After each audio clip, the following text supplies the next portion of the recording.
Everyone, Once Bitten here with a battle report. So, very excited for this game. This is the Beast Herds army versus the Sylvan Elves, and that is what used to be called Wood Elves.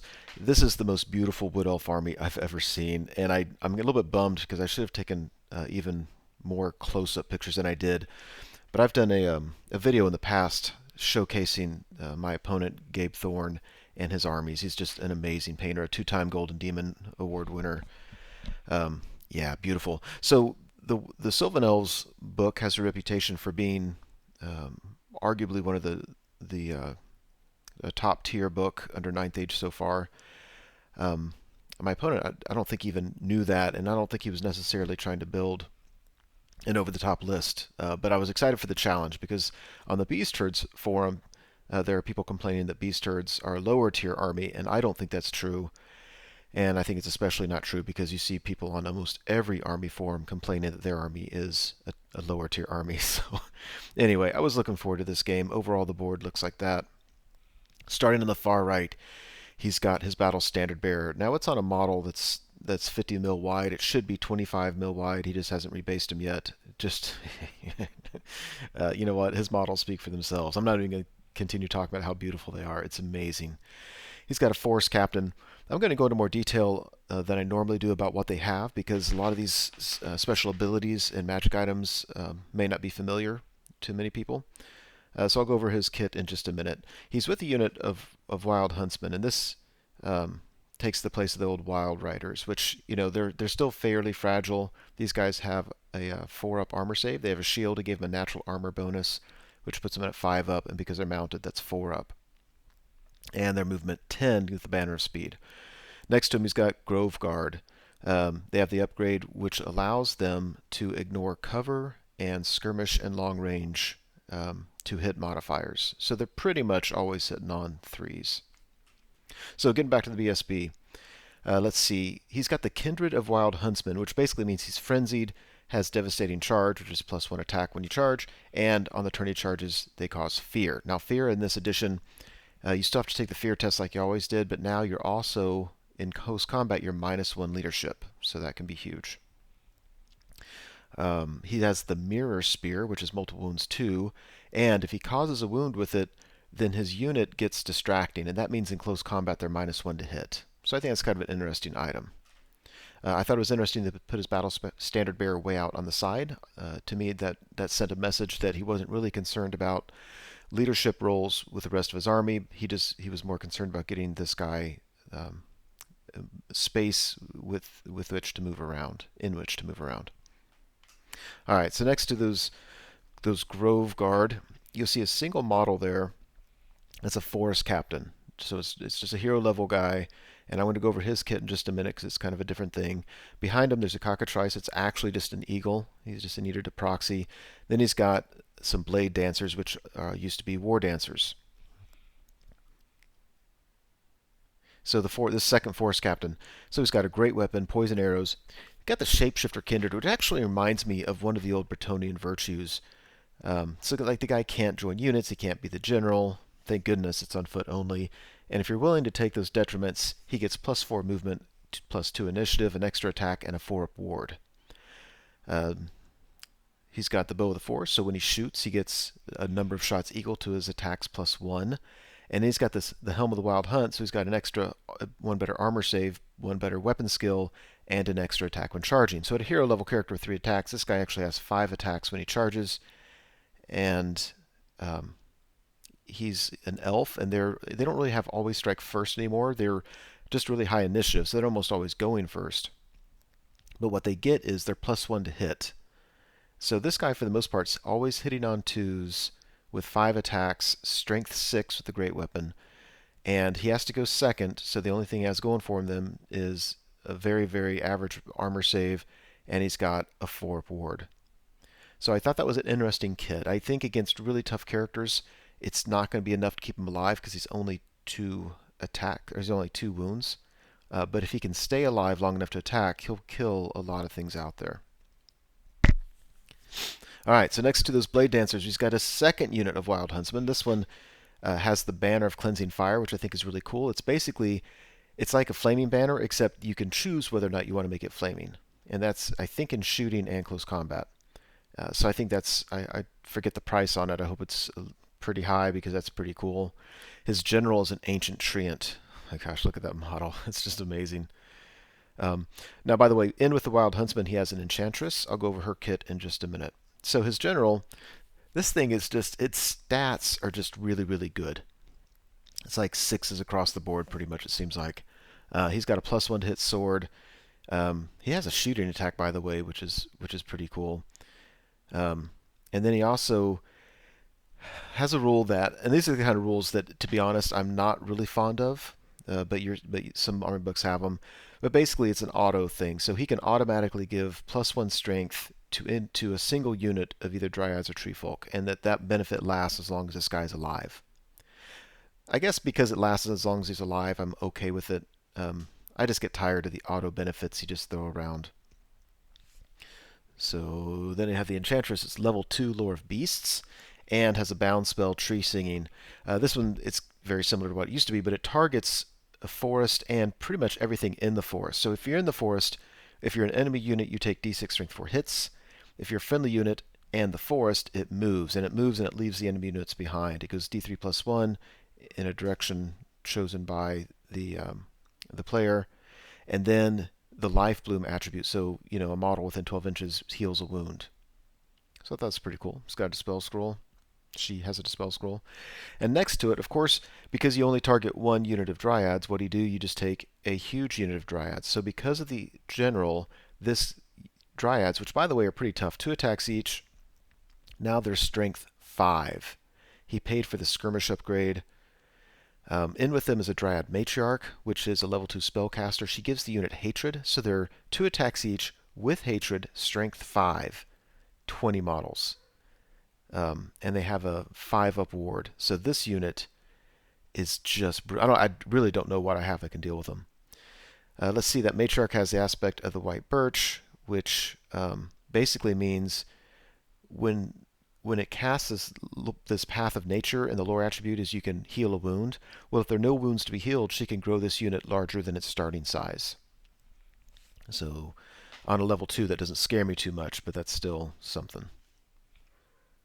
Next to them, there's 2 more units of Grove Guard. The foremost unit has Perforating Shot. It's great against cavalry. The back unit is another one of these, almost always hitting on 3s. And then he's got a unit of Fast Cav. So that took longer than necessary. I apologize for that, trying to get everyone used to the new books. So my Beastmen. On the left, I have a Beast Giant. I love the Beast Giant. I paid for the ambush upgrade on this guy, and then I decided not to ambush him. I like the thought of him over here. I was going to Vanguard him up. Now, he has a drunken rule, so you can choose to make him drunk or sober. So I chose to make him sober, and there's upsides and downsides to that. The upside is you can Vanguard him, and then you have free reform. The downside is because you have free reform, he does not count as a rank. Monsters in this edition count as having 1 rank now. So if you have a monster and you kill a unit down to a single rank, they're not steadfast anymore, unless they have free reform, which this guy does. So that's the downside. Anyway, I decided not to ambush him, and then I decided not to Vanguard him because I saw where my opponent Vanguarded, and I want to declare a charge against these guys. So I think that would be great. It would put me right up in my opponent's business. Yeah. Anyway, I've got a unit of 2 Ramhorn Chariots. They have Vanguarded up. I'll tell you why in a minute. I've got a unit of 6 Minotaurs. Gave them hand weapon and shield, because that means they're -1 to hit in close combat. And with the shield, they have a 5-up armor save, so it's as good as you can get for Minotaurs, probably. I put a Warlord in there. This guy is not the general. I basically just gave him a 4-up ward, and then heavy armor shield, and called it at that. So he's got a 4-up armor and a 4-up ward. I'm pretty much just relying on his stats. His special rule is that unit is already frenzied, but because of him, they can never lose their frenzy, by the way. So you see another chariot. I have a single chariot in the middle, then I have 2 more chariots on the right. So I have 3 units of chariots as part of my core. I've got a second unit of Minotaurs, same exact build as the first. The one on the left actually counts as core because I have a Minotaur General. The one on the right has to be from Special, but because of that, they have a Banner of Discipline, which is absolutely necessary because of all the frenzy tests you take. Another Minotaur Warlord. I'll go over his kit in a minute. I've got a BSB. I'll go over his kit in a minute. Behind him, you really can't see him well, but I've got Bloodright Shaman. And this was a dangerous thing I did with this list is he's an infantry character, and I didn't bring any kind of bunker. So he's literally just hiding behind the Minotaurs. So the archers on the hill can see him because they can see over the Minotaurs, and anybody in horse can see him, but he's hidden, kinda. But I have a plan to keep him in the woods to provide some protection, but that doesn't really help against the the unit of archers, the 2 units of archers that ignore cover saves. Anyway, then I've got a Gorgon. I had him in the back because I didn't want my opponent just to pick him off with shooting too easily. In hindsight, I shouldn't have worried about it. I think I have enough pressure on my opponent shooting that if they did choose to target the Gorgon, they probably wouldn't kill him. I can heal him through Lore of Nature, and my opponent would be risking a lot of chariot charges on fragile units. So my general, he's got a 2-up armor save. I gave this guy +3 attacks. I'm kind of relying mostly on his stats. He's got pretty good stats. He is a Minotaur Warlord. +3 attacks, and then if you have a ward save, you have to re-roll it if it's successful. And then he's just got a 6-up ward save. So we've got a 2-up, 6-up. That means he has 5 base attacks, I think. 5 base attacks, 1 more for Frenzy, and then 3 more for the Blade of Strife. I've got the evil laugh. This guy is not easy to kill, and he swings, hits back hard. And remember, Minotaurs have primal instinct. They can, if they pass a leadership test, they can re-roll rolls to hit. These guys are nothing to be scoffed at. My BSB really just has heavy armor shield for a 4-up, and then the Dragon Mantle for a 2-up armor save. And then he's going to be -1 to hit in close combat because of hand weapon shield, and he's got the Pillager icon. That's why my chariots and my Razor Tusks are able to vanguard. I designed that item. I love that item. Then the Bloodright Shaman, he's level 4 Path of Nature, which replaces the old Lore of Life. Seed of the Dark Forest, I haven't placed it yet. I forgot to place it by the time I took the last picture, but you'll see in just a second. It's a free forest, and you get a +D3 to cast any of our totems. I didn't bring any totems in this list. And any other hex or augment, which is pretty much every spell we have. And he has a scroll. To the right, you can see the third unit of chariots, and then I've got 2 Razor Tusks. They look like Dragon Ogres. I don't have Razor Tusk models. I'm gonna have to figure out a solution to that pretty soon. And then I have a second giant, and this one I did want to ambush. I wanted to ambush with 1 giant. The other giant, I felt I just had more use for him. Basically, because I felt like I was facing a decent amount of shooting, I wanted to overwhelm my opponent with too many targets to hit. And so I wanted him to spread his shooting around a little bit. So that's why I held 1 guy back. There's the free forest. So the idea is my my Bloodright Shaman will step up into that and cast these Lore of the Path of Nature spells around, healing units up, giving them toughness buffs, and just trying to stay alive. I'm actually, at this point, when I saw my opponent's list, I was like, he's not going to stay alive, and I guess that's okay. So my opponent chose sides. He placed his first unit, and then I decided to place all my units, which basically ensured that I would get the first turn, but it meant that I had to deploy everything, and my opponent could deploy based on what he saw. That was not a sneak trick on my opponent. He knew he could have done the same thing. He chose not to. So I went first, and the only thing that's different here is my spellcaster he's touching the woods barely. Anyway, yeah, I think I kind of made a mistake on the right. I don't like how I positioned my Razor Gores. I think I had Vanguard, and then I could have marched. I think I should have chaffed up his cavalry unit on the right. Yeah, so I really don't like this positioning. I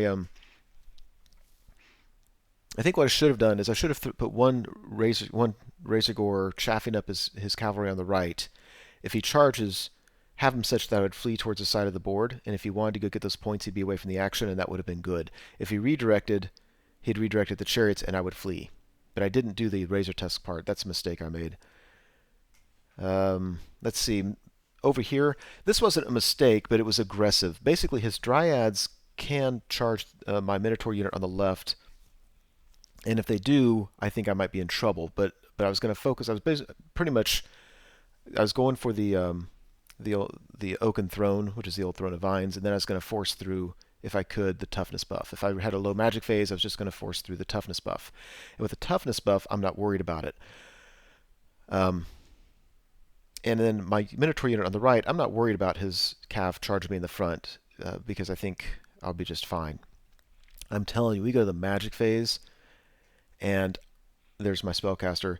I was hating that I didn't have any totems. I was just hating it because if I had some totems, then I have several options of spells. If I don't get the toughness buff off, I can still give them.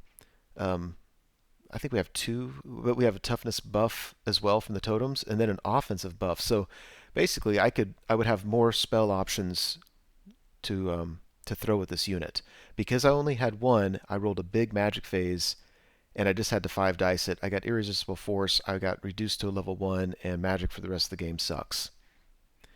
Um, yeah, really missing those totems. Over here, I was hoping he'd actually I was hoping he would pass his terror test, and he did. And so I got into combat. Actually, killed maybe just one guy, but he was at -1 leadership and failed his break test, ran off the board. And I'm like this. I like my position. He's going to get a turn of shooting. I don't think he's going to kill the giant with just one turn of shooting with those 2 units. And then I can start charging him. He can get a stand and shoot and be kind of in his backfield, which I think is nice. So we go to Sylvan Elves, turn 1. Things got really scary here. So wherever my second Razor Gore was on the right, something happened, and I don't know where that thing is now, but it's somewhere. I don't know where he is. But anyway, with his BSB's unit on the right charged my chariots, and I fled. And then he redirected to my Minotaur unit, and I had an oh crap moment. Like, oh, if he charges the one, the old Wild Riders in the front of my Minotaur unit, they're going to do a lot of damage to that unit, but I'm going to do a lot of damage back, and I think I can withstand that. He did a double charge. He did them, and he also brought that little character in there as well. And then when he redirected his other unit to the flank, I'm like, I think that's the game. I don't think he can have both of those really killer cavalry units into my general's unit and me have a chance. And I was just kicking myself. And then he rolls, and I think he needed a 6. I think he was 16 inches away. And when I moved up, I didn't realize they had the movement banner over there. I thought they were movement 9, which still was a dumb move on my part. Nevertheless, he was 16 inches away. He only needed a 6 with Swift Stride, and he failed it. Thank goodness. I really think that was the game. It was just a dumb move on my part. And there's that. So this was interesting. I didn't know how tough this guy was. My opponent just said, yeah, he's tricked out to be pretty good in combat. And I'm like, well, he's facing the old Doom Bull, which is tricked out. We weren't playing open list or closed list. It was kind of like, if you ask, I'll tell you what I have. But we weren't really asking because it would have taken too long to go through everything. So, yeah, I'm confident the Doom Bull can kill a hero level character. I don't care how you're kitted out. So if my opponent issues a challenge with that character, I'm going to accept my Doom Bull and kill him. If he issues a challenge with anybody else, I'm going to accept with my BSB, and my Doom Bull is going to kill this character, my Minotaur Warlord. My opponent does not issue a challenge, which I think was a smart move. I issued one with my Minotaur Warlord, and I think that was a mistake on my part, and he accepted with his little character, which I think was a mistake on his part. He should have accepted with his captain. I should have issued with my champion, and yeah, anyway. We got in a challenge between my Doom Bull, my Warlord, and that individual character. There's the failed charge. Shooting opens up, and he kills a chariot. I'm within 12 inches of my BSB. I played this whole game thinking that chariots were leadership 7 like they used to be. They are now leadership 8 because the old Bestigors, the new Longhorns, their leadership got bumped to 8. I didn't realize that. That's kind of a big deal. But I passed my panic on the reroll. He shoots with the other unit, does another wound. This guy is now, I mean, I couldn't have charged him into that Dryad unit anyway, so he's kind of just there for redirection purposes. Over here he shoots at the Razor Gore, does a single wound. And after combat, yeah, so Minotaur Warlord does, I think, 3 wounds on his character and kills him. His guys hit me. I mean, they're hitting on 2s. They're strength 5 on the charge. They kill my whole back rank. But then I attack back. These guys have base 3 attacks. They're frenzied for 4. One's a champion, so I have 9 attacks for the unit. I've got my BSB attacking, and I kill the whole unit down to a guy. He makes a ward save at the last second and saves him. Um, and at that, we were tied in combat, and I won by a musician. And he is on leadership 9 because his general's nearby. His leadership may have been 9, I don't know, but he was on leadership 9, and he failed it. There's no reroll nearby, and he broke, and I couldn't run him down. So failing the 9 was really unfortunate. Winning on my opponent's turn was huge for me because if that guy had stuck, I would kill him on my next turn, but then my opponent can do what he wants, right? But having this unit freed up on my opponent's turn means on my next turn I have a lot of options. I can tell you, on my next turn, I felt that what the smart thing to do would be to charge my Minotaur Warlord out of the unit at that unit in the woods. They have an option for 3-up ward, so I think there's going to be 1 round of combat where I'm not doing many wounds. My guy, he's got a 2-up armor save, but that only goes so far. I think I would be risking getting some wounds there. But anyway, I thought it'd be fun just to charge the unit in and just see what would happen. Go to Beast Herds turn 2, so I charge. Overall, it looks like that. I charge my general and the Minotaurs into the Blade Dancers. I'm pretty sure they're just going to kill the rest of that Minotaur unit, but that's okay. Yeah, I wasn't sure how I was going to handle this treant, but then I decided just to charge this unit into it because I'll have D3 Strength 6 impact hits and 3 Strength 5 impact hits. I'm hoping I can get a wound or 2 off of him that way. We'll get in a challenge with my Minotaur Warlord against his treant. That could go either way. I've got a 4-up ward, which is kind of what I'm relying on, but his guy's hitting me on 3s. He's Strength 7, I think, so he's wounding me on 2s, and then I'm just hoping to survive it. And then I think he's Stubborn 9, so I'm not optimistic that we'll beat him in combat. So I'm hoping is between impact hits and then my general that a couple rounds of combat I can kill him and just survive long enough to do that. I do swing before he does. Here on the left, my giant charges this one unit. They take it. He's passing his terror test left and right. So, yeah, we get in that combat. And my other beast giant rambles on the board, and this guy comes in drunk, which means he is immune to psychology and has a devastating charge. So he strength 7 when he charges, not that it really matters. I tried to position him so that he has an option of choosing the unit on the right or his archers, or even wheeling past the archers and hitting the Blade Dancers in the woods. That's what I was going for there.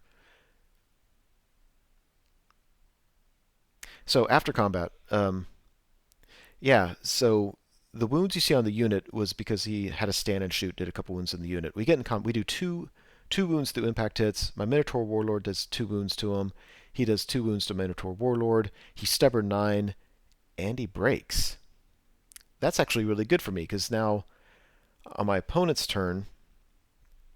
Oh, and by the way, I don't know if you could see a picture of this, but the Dryads can't charge me because I have my chariot up there redirecting them. But if I charge him again, I get the impact hits all over again, and that's nice, because if we just fought another round of combat, I'm not sure that I would do 2 wounds, and if I don't, I'm not sure he's not going to kill my guy. And keep in mind, he's got a spellcaster with this unit of Dryads that can heal wounds on that guy.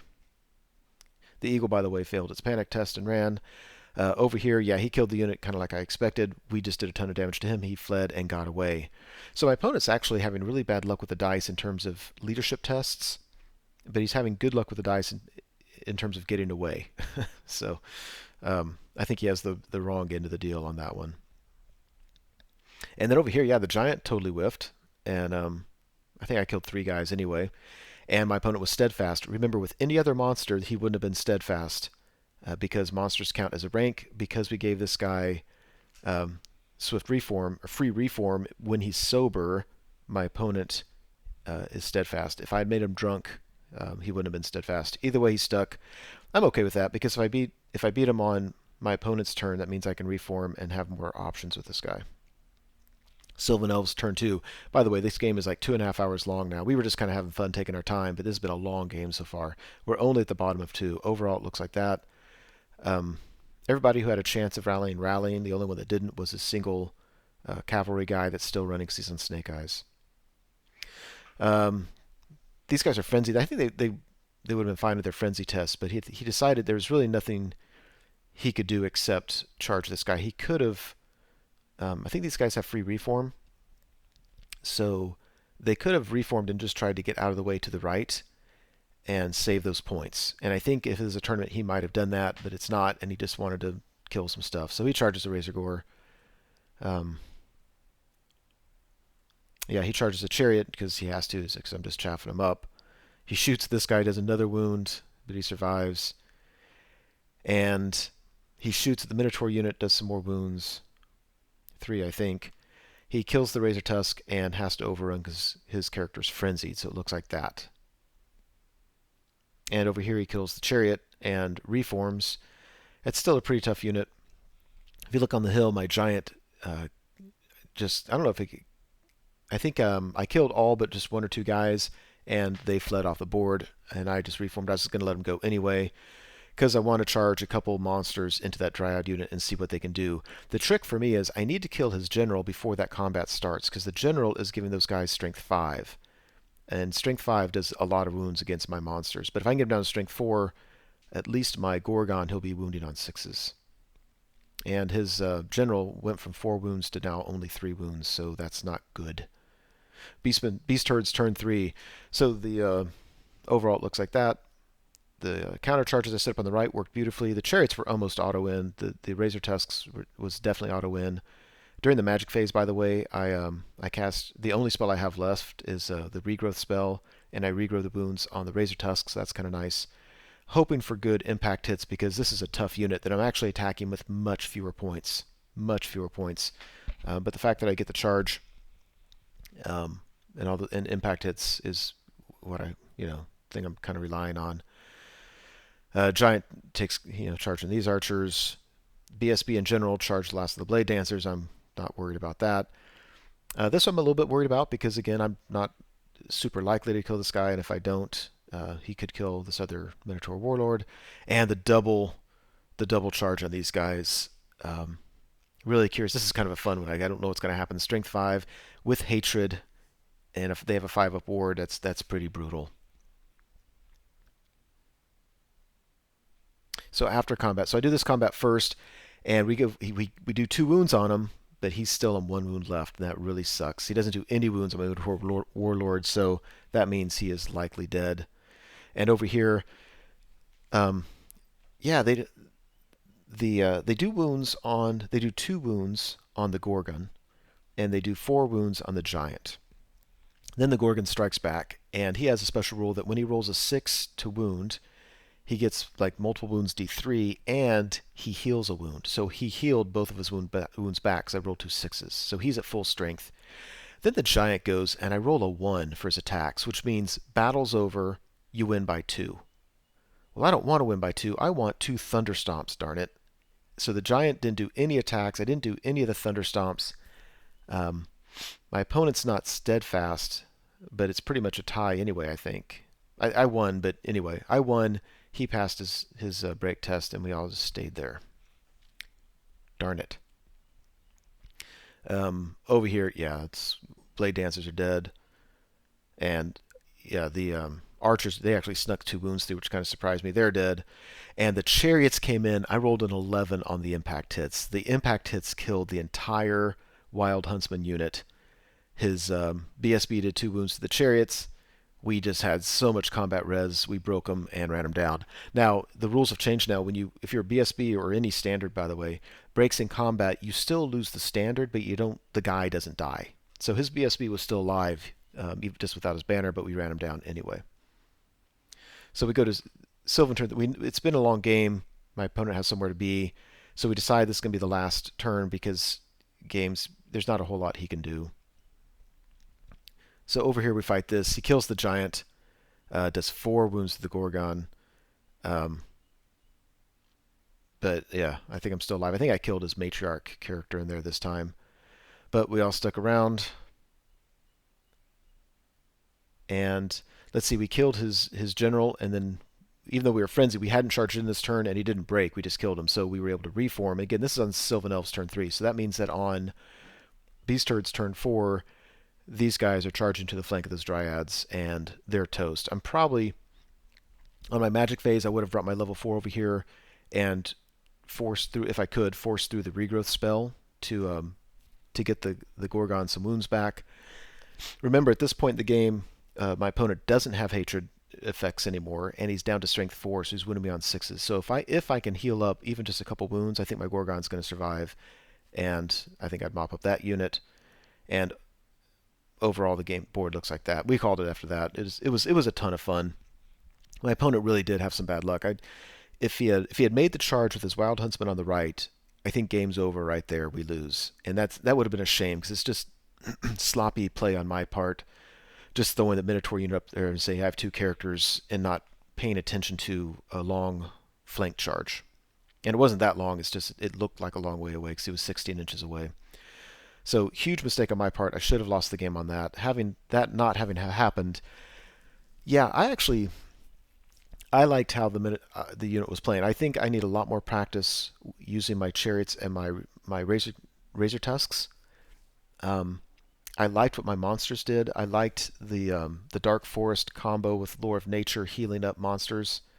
Um, I really miss totems. I am a I know I'm biased. I don't care. Totems are powerful. Having those extra options would have been ever so nice.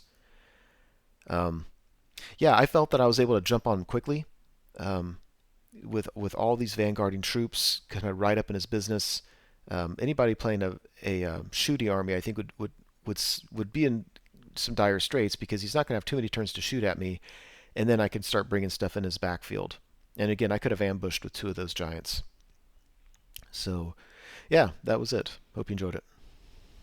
Once bitten here. Thank you so much for watching the video. I truly hope you enjoyed it. As you know, YouTube has a variety of functions you can use to interact with videos such as this. You can like or comment on the video, you can favorite it, you can share it, and of course you can subscribe to the channel. And I encourage you to do any or all of those things as a way of interacting between viewer and producer. As always, I appreciate your patronage on the channel and wish you all the best.